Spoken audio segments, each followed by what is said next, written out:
where Ron Paul is right now. Congressman, good to have you.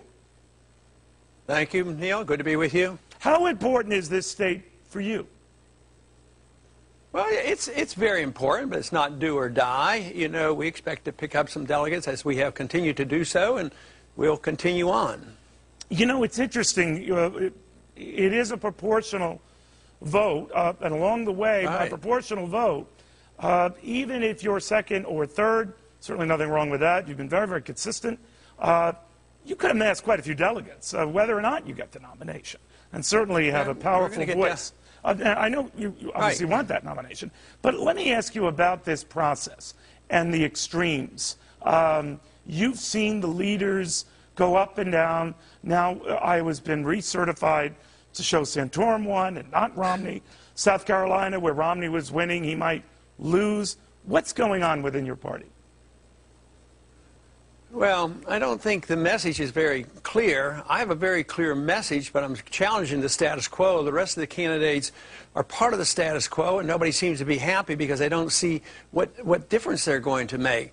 So their numbers come and go, but if you look at ours, you know, there was one time, not too many months ago, they knew that we had a significant group of people that were interested in what I was doing and having a precise definition of what government should be doing. But the ceiling was always 8 or 9%. You know, yeah, he's doing okay, but there's a ceiling.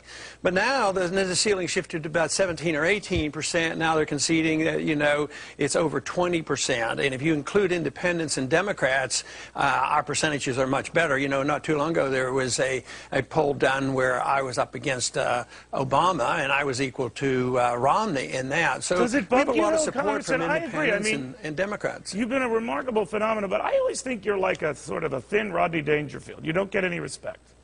Does that bug you? Well, I think a lot of people think that. Certainly Jon Stewart thinks so.